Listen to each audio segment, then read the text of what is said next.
Alright, I'll demonstrate another quick death for him.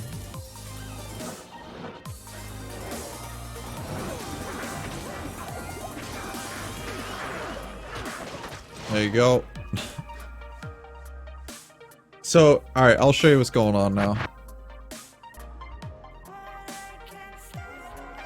So, I currently have a lot of skillers, as you can see.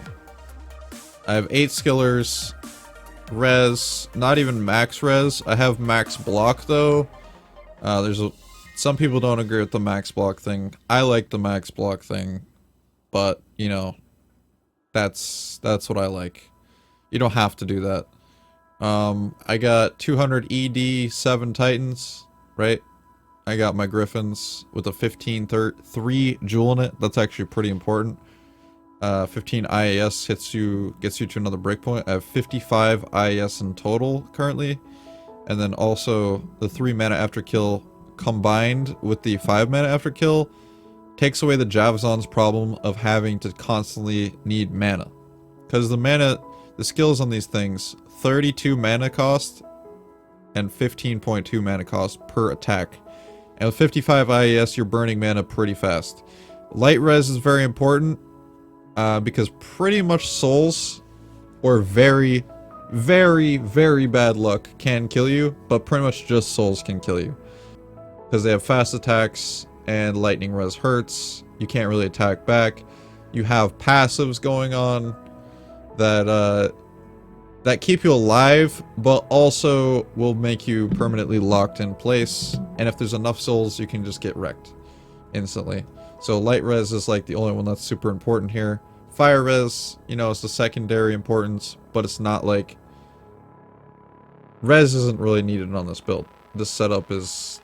You have enough survivability with the max block and the passives to stay alive. And a good offense is a good defense as well. So we have Spirit combined with Griffins giving us 60 FCR, so we actually hit an okay breakpoint.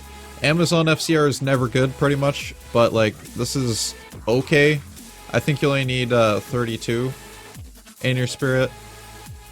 Ravenfrost, because you're an IES based character, so cannot be frozen, is very helpful with that. Then Razortail gives you 33% chance to pierce with that piercing attack affix. This one's a perfect one.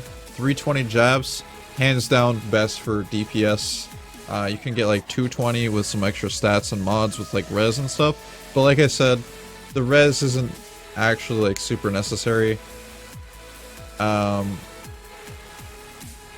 do have these res charms to bring up my fire res, because usually I'm in the negatives, but when I'm going full DPS build, like, I play a little bit more aggressive, so that's where those come in. What else? On swap, okay, this is where it gets a little complicated.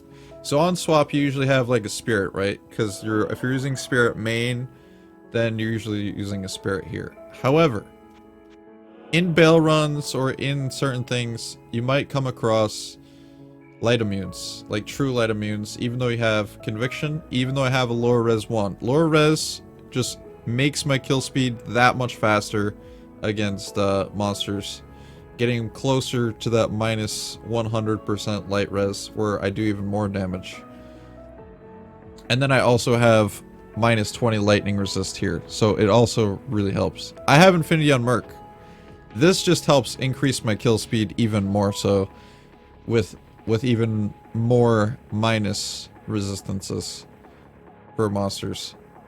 When you're on players 8, it does show a difference in kill speed. So this thing right here, right? I just swap these out all the time. So I just buff real quick, right? And I put that there. And I have lower res on swap, and I cast lower res on the wave, and then cast away, and it's just like insta melt everything in like 1 or 2 shots. And sometimes it actually helps like break some light immunes that might have higher lower res that Infinity doesn't get. But when you have that, then you have the minus 20 enemy lightning resist, and it all works together. And then the Phoenix on swap, there's 2 reasons for this. One is, again, Say your lower res plus your infinity does not break the immunity of your enemy. What you do is you swap these, okay? This gives you 391 enhanced damage. It gives you a ton of enhanced damage. It also gives you redemption aura and like firestorm and some other things like that that are cool. But like this gives you insane enhanced damage. All right, so it gives you physical damage. So when you use this with physical damage and where is it? So I use Plague Javelin, which is poison, right? If he's light immune, then I use poison.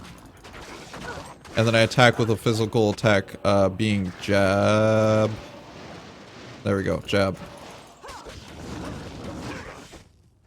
Right? So I just use jab with my Plague Javelin and my Phoenix. And this is on players 8, or this is on players 3, but this works well for players 8. For physical and poison damage. Again, you're not really going to come across a light immune very often, so it's not super important. And if you do come across a light immune, then it's like, okay, most of the time you can skip them, but like, you know, say if Lister's light immune and you're having a lot of trouble with him, then you could just go swap over to physical and poison damage to eventually take him down, and you combine that with your Merc. You try and keep him away. I'll show you what happens when that happens, and then you try to keep him away. So that's the reason why I have the build the way I have it.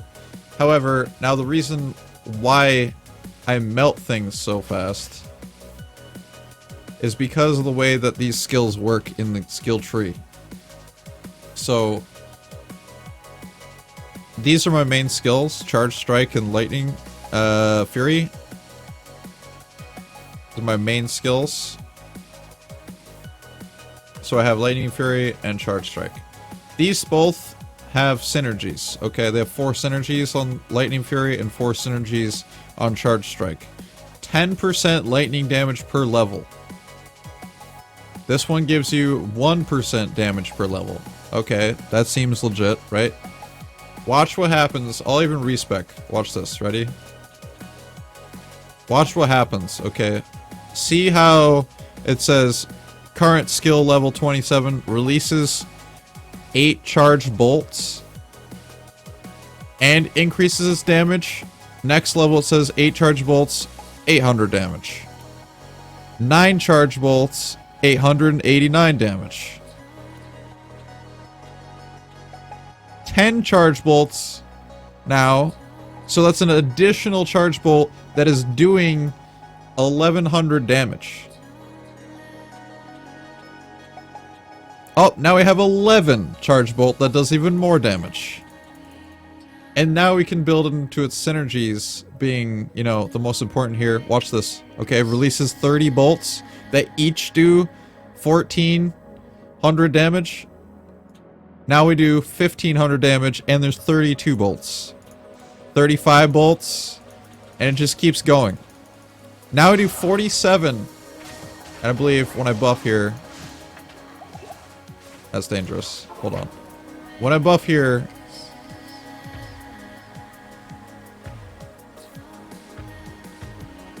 I do 48 bolts each throw. 48, man. 48, 48, 48, 48, 48. And each one of those bolts does a whopping 2.6k damage. Each one. So it doesn't look like that much damage, man. But I have 48 of those bolts coming out every time I press that button. And then this bad boy... And I don't even put synergies in yet. I didn't even put synergies in. Okay. This is why this build is so freaky broken. Right? Look at this. We got 3.8k damage. Right? 12 charged bolts.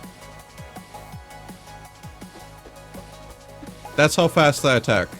12 charged bolts every single time. And each one of those does 3.8k.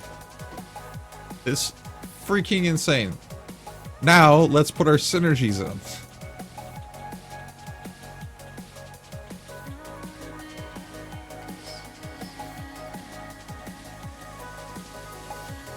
Look at that damage.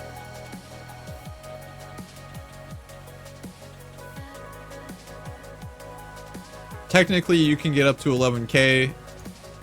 You gotta put a point into each one of these. When I get to 98, then I'll actually have them. But take a look, man. Take a look at the damage just for an example. Currently, I have 12 charge bolts. Okay, 12. And I attack at this speed with 12 charge bolts. And then each one of those bolts goes up to 10.5k damage.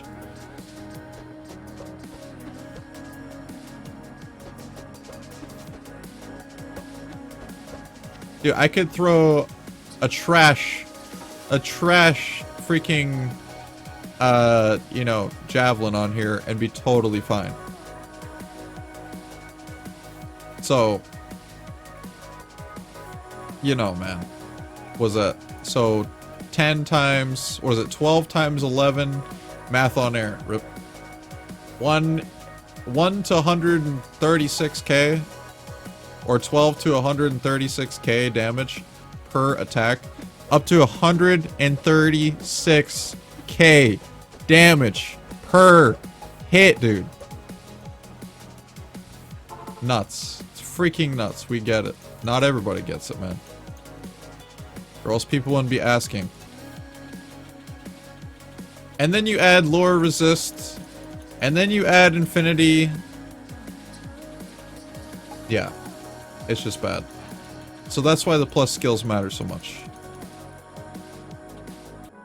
Thanks for explaining. You're welcome. You're welcome, dude. That's why this character is broken.